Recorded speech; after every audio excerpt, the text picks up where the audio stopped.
Hello, everyone, and welcome to Snax. Today's presentation is Statistical Significance versus Practical Importance. It is my pleasure to introduce today's speaker, Janet Alvarado. Janet Alvarado is the Director of Quantitative Services with Merck. She has more than 14 years of experience in CMC statistics in commercialization and supply of vaccines and biologics, and has her Master's of Science in Statistics from Lehigh University. She is also an active member of the AAPS CMC Statistics Community Leadership Team. Janet, the floor is yours. Thank you, Stacy. Hi, everyone. In today's session on statistical significance versus practical importance, I'll try to clarify the difference between these two concepts, and my hope is that by the end of the session, you would have gain a better understanding of what is statistical significance, of how something that may be found to be statistically significant be at the same time have no practical importance, and finally introduce one approach to determine practical importance. I will use the following example to introduce these concepts. During the qualification of two instruments from the same manufacturer, no statistically significant difference was found between the averages of the two instruments, thereby meeting the qualification criteria. However, after more data had been gathered during routine use of the instruments post-qualification, a statistically significant difference between the averages was reported. To understand statistical significance, we need to talk about test statistics and hypothesis testing. Hypothesis testing always involves two mutually exclusive hypotheses, the null and the alternative hypothesis. Evidence from the data supporting the alternative hypothesis leaves no choice but to reject the null. Statistical significance is the measure of the strength of that evidence, and we measure that strength with test statistics. So test statistics are numerical measures calculated from sample data that are used to test a statistical hypothesis. It is helpful to think of test statistics as a signal-to-noise ratio, where noise refers to the uncertainty or variability in the measurement of the signal. In our example, we use the t-statistic for testing the null hypothesis that the means of the two instruments are the same versus the alternative hypothesis that the means are different. As you can see in the numerator of the t-statistic, we have the signal, which is how much the observed value of the difference between the averages of the two instruments differs from the hypothesized value from the null. In this case, the hypothesized value is equal to 0. In the denominator, we have the noise expressed as the standard deviation of the difference between means, that is the variability or uncertainty in measuring of the difference. Under the assumption that the null hypothesis is true, the distribution of the test statistic is known. In other words, if the null hypothesis were true, one knows what range of values that a statistic will typically fall within with certain probability. If the value of the test statistic calculated from the data is extreme, that is not expected under the null, one would take this as evidence that the null is not plausible and conclude in favor of the alternative hypothesis. So the p-value is no other but the probability that the test statistic will take on a value as extreme as the one obtained from the data. Take a look at the p-value animation for this example on the right. Assuming that the null hypothesis is true, the distribution of the difference between the averages of the two instruments would be centered at 0, and for this illustration, the standard deviation of the difference was set equal to 2. The highlighted area under the distribution curve is the probability that the test statistic from the data is larger or more extreme than the value of the black dot on the x-axis. That highlighted area under the curve is exactly the definition of the p-value. You can see how the p-value and the highlighted area both get increasingly smaller as the value of the test statistic represented by the black dot moves farther away from the center of the distribution towards the tail.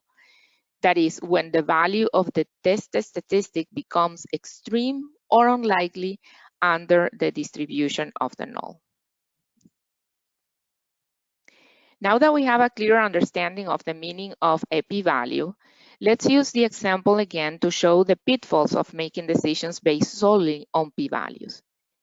Remember that no statistically significant difference between the averages of the two instruments was found during their qualification. In this made-out example, both the qualification and the post-qualification data were simulated from normal distributions with mean of 8.6 for instrument 1 and mean of 8.2 for instrument 2, and the same standard deviation for both of 0.4. So by design, the true mean difference between the two instruments is 0.4.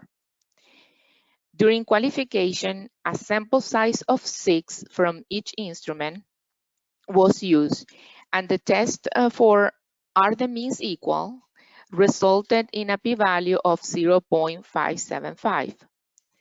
Under the typical significance level of 0.05, the null hypothesis was not rejected since the p-value was larger than 0.05, barely but larger, which led to the conclusion that the two instruments were interchangeable since their averages are not different.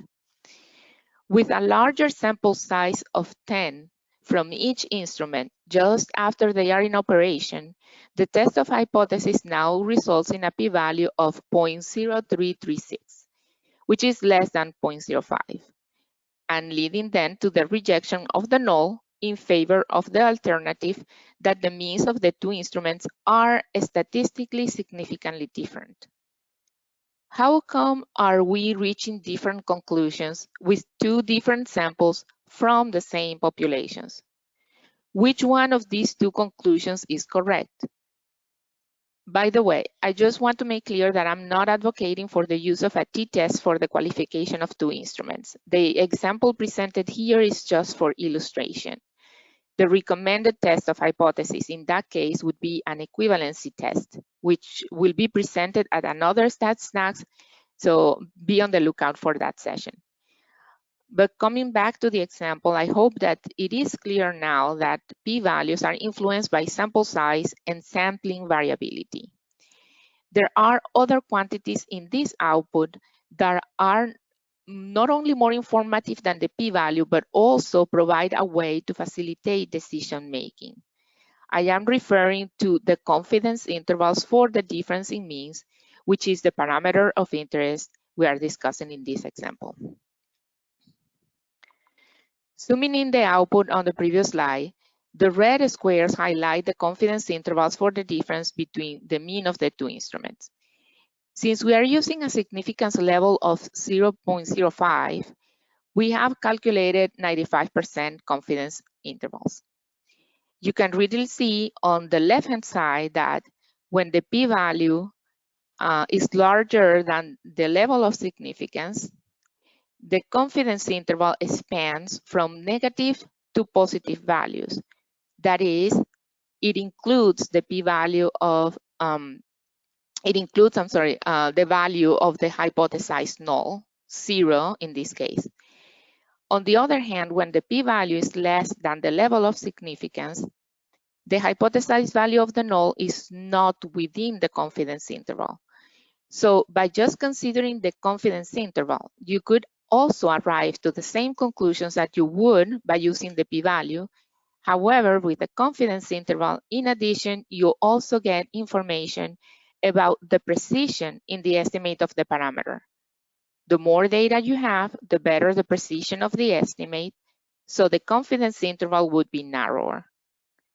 Okay, but how can this additional information in a confidence interval help you objectively reach a conclusion like with the p-value?